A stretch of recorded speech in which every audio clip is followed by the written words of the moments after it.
जय हिंद दोस्तों। डिस्क्लेमर पढ़ लीजिएगा, मैं सेबी पंजीकृत सलाहकार नहीं हूं दोस्तों। अब यह जो शेयर है बिल्कुल जो है मतलब निगेटिव हो चुका है, क्योंकि बहुत अच्छे से सस्टेन किया था, लेकिन अब फिर से ब्रेकडाउन एक आ रहा है। हो सकता है कि फॉल्स ब्रेकडाउन हो तो फिर से रिकवरी कर जाए, तो वो अलग मैटर है। लेकिन फिलहाल के लिए जो संकेत मिल रहे हैं, जो चीज़ें दिख रही हैं, वो निगेटिव ही है। और आप लोगों को अभी मैं पीछे के जो भी 2-3 वीडियो बनाए हूँ, 15 नवंबर को, 18 नवंबर को, 22 नवंबर को, उन तीनों वीडियो में मैं आप लोगों को क्लियर क्लियर बताया था कि थोड़ा सा निगेटिव इसका व्यू है और ये अभी नीचे की साइड में ही ट्रेड करेगा, ऐसी संभावना है। आगे बात करेंगे। 9 रुपये 76 पैसे पे अब शेयर ये आ चुका है। मतलब 10 रुपये वाला जो एक round figure level, psychological level जो भी कह लीजिए था, अब उसको भी तोड़ के नीचे के साइड में सस्टेन कर रहा है और शायद से इसके नीचे हो सकता है कि कैंडल भी क्लोज करे। 5.5 करोड़ इक्विटी शेयर आज इसमें टोटल ट्रेड हुए हैं। वहीं कह लीजिए 55 करोड़ रुपए के शेयर बाय सेल हुए हैं।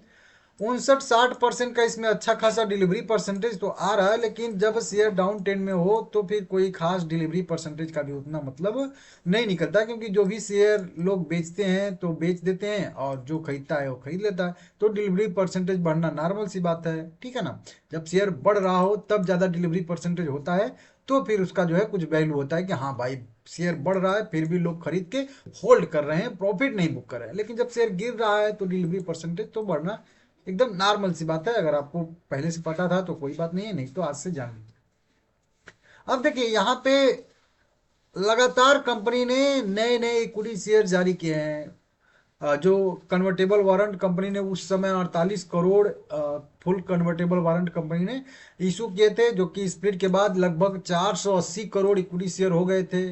10 रुपये फेस वैल्यू वाले 1 रुपये जब हुए थे, तो उसके बाद फिर से कंपनी ने अभी हाल फिलहाल में, जो आप लोगों को मैं बताया था कि 500 करोड़ रुपए जुटाने के लिए फिर से कंपनी ने प्रेफरेंशियल शेयर जारी करने पे विचार किया था, उस पर अनुमति भी मिल गई है। तो ये वाला तो बहुत पहले वाला है, उस समय वाला है, समझ रहे हो आप लोग, बहुत पहले वाला। लेकिन अब जो है 2025 में भी कंपनी ने शेयर इशू करने पे विचार किया। लगभग मेरे हिसाब से वही कह लीजिए कि कुछ इक्विटी शेयर थे, याद नहीं है, लेकिन कुछ इक्विटी शेयर थे लगभग 40-50 करोड़ के आसपास, ठीक है ना। तो वो वाले अभी जारी करेगी कंपनी। तो जब नए नए इक्विटी शेयर जारी होते हैं, और ये एक बार थियरी में समझाया भी था, आप लोगों को बताया भी था कि यहाँ पे उसका लोगो तो नहीं दिख रहा है कहीं पे, लेकिन कहीं ना कहीं मैं समझाया था, नए शेयर यहाँ पे लिखा है, नए शेयर जारी किए हैं। हाँ, तो वो तो देखिए, हर बार मैं आप लोगों को एक चीज़ समझाया हूँ इसमें कि देखिए, कंपनी का जो वैल्यू है, कंपनी जो बिजनेस करी, बिजनेस तो उतना का उतना ही है।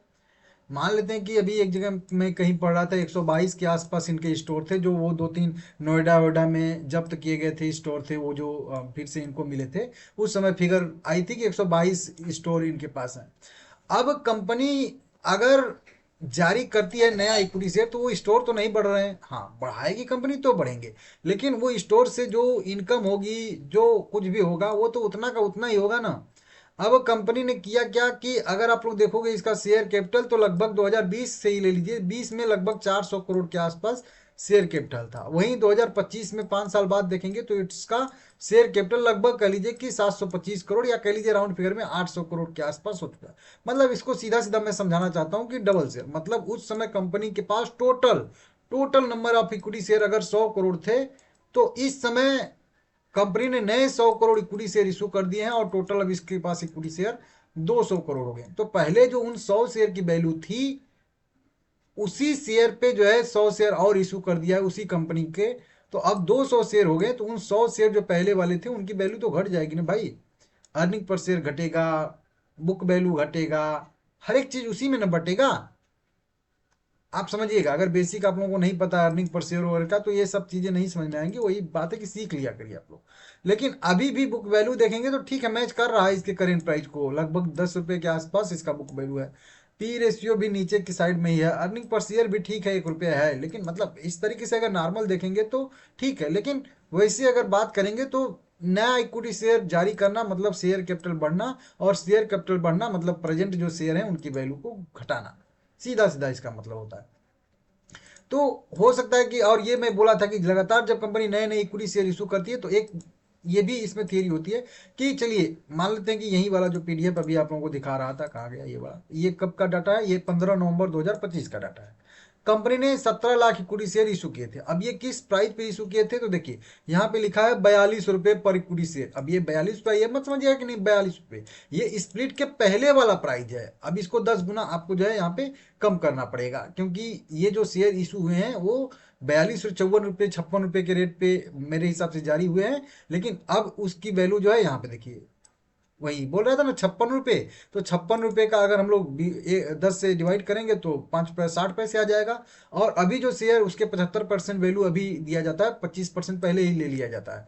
तो अभी 6 रुपये, सॉरी 4 रुपये 60 पैसे 62 पैसे पे ये शेयर इशू किए जा रहे। अब मान के चलिए, एक बार सोच लीजिए कि आपने कभी इस कंपनी के शेयर खरीदे थे 56 रुपये पे स्प्लिट के पहले, तो एक शेयर के बदले में 10 शेयर डिवाइड हो गया, तो आपका वैल्यू आया, एवरेज वैल्यू 5 रुपये 60 पैसे, ठीक है ना।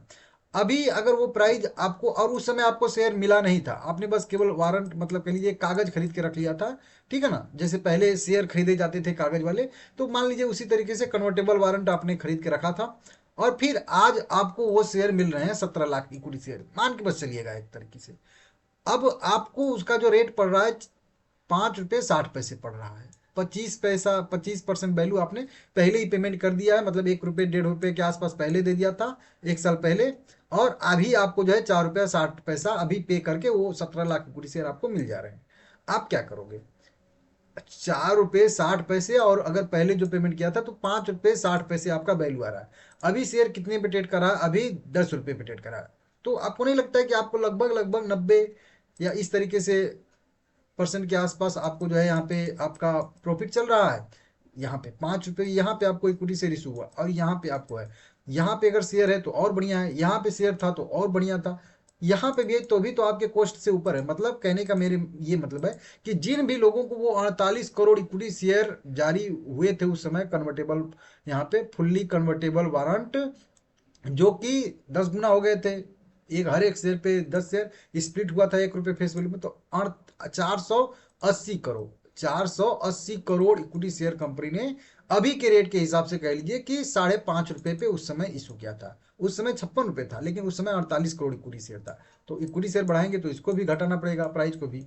तो अब जिनको जिनको वो मिलेगा तो उनको तो जरूरी तो नहीं है कि नहीं उनको होल्ड करके रखना है, जितना था उनको कन्वर्टेबल वारंट 18 महीने में होल्ड करना पड़ता है, 18 महीने में उसको कन्वर्ट कराना पड़ता है इक्विटी शेयर में 75% वैल्यू पे करके। अब वो लोग जब करा रहे हैं तो वो लोग बेचेंगे नहीं, मतलब अपना प्रॉफिट लोग नहीं करेंगे। समझिए किस लिए वो लोग उस समय खरीदे थे 56 रुपये पे, उसी लिए ना। हालांकि उसमें प्राइस भी उसी के आसपास ही था, 50 रुपये 60 रुपये के आसपास ही था। ऐसा मत समझिए कि नहीं कंपनी ने आपके साथ कोई अन्याय किया है या कोई किया, उस समय प्राइस भी 50 60 ही था, ठीक है ना, जब इन्होंने कन्वर्टेबल वारंट लिया था। और अभी जब प्राइस बढ़ के अच्छे लेवल पे है तो वो लोग क्यों नहीं उस चीज को करेंगे, आप बताइए। तो जब उतना इक्विटी शेयर का प्रेशर ऊपर से आएगा, मानते हैं कि सारे के सारे लोग ना बेचेंगे, लेकिन कुछ भी अगर थोड़ा बहुत भी बेचेंगे तो भाई सेलिंग आएगा ना ऊपर से। तो इसी वजह से इसमें मैं बोला था आप लोगों को, जब ये वाला इसका जो है अटेम्प्ट फेल हुआ ना, ये वाला आप लोग देखिएगा, ये सितंबर में 25 12 18 सितंबर के आसपास जब ये वाला मोमेंटम इसका फेल मार गया, क्योंकि सारे मूविंग एवरेज को ऊपर ब्रेक करके सस्टेन कर रहा था, सारे मूविंग एवरेज नीचे थे, बस यहीं पे इसको सस्टेन करके यहाँ से अगर मोमेंटम करना था तो करना था। वहां से जिन्हें ब्रेक डाउन दिया, मैं आप लोगों को क्लियर बता दिया कि अब जब तक ये फिर से 14 रुपये के ऊपर नहीं जाएगा तब तक मान के चलिएगा कि यह निगेटिव है, और 10 रुपये तक इसके जाने की संभावना है। और अगर से 10 रुपये को भी रिस्पेक्ट नहीं दिया तो सीधा सीधा इसका जो नेक्स्ट सपोर्ट बनेगा वो 7 रुपये 75 पैसे, राउंड फिगर में इसको 8 रुपया कह लेंगे, ठीक है ना। तो ये चीज, तो ये सारी चीजें इसके साथ देखने के लिए कंपनी ने प्लान भी बताया था बढ़िया, कि बहुत जल्द कंपनी जो है कर्ज मुक्त होने वाली है।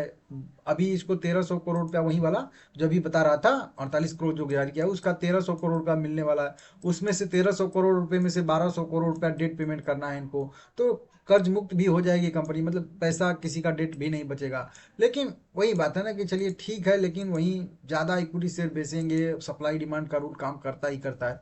तो इसी की वजह से यहाँ पे लगातार इसमें गिरावट आ रही है, जो कि आप लोग यहाँ पे देख सकते हो।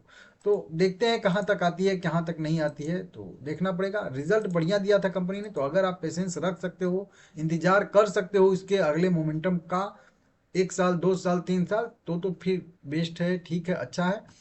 लेकिन अगर आप 1 2 महीने 4 महीने 6 महीने में सोच रहे हो कुछ भी हो जाएगा, तो थोड़ा सा आप कह लीजिए दिक्कत है कुल मिला के। अब आना चाहे मोमेंटम तो अभी आ जाए, कौन रोक रहा है। लेकिन वही बात है जो चार्ट के हिसाब से है कि अभी थोड़ा सा अभी दिक्कत इसमें रहेगा, शेयर थोड़ा सा रहेगा प्रेशर में, ठीक है ना। और ये लगभग मान के चलिए कि मार्च तक रहेगा, जब तक साल दर साल वाला रिजल्ट ना आ जाए, ठीक है ना, तब तक।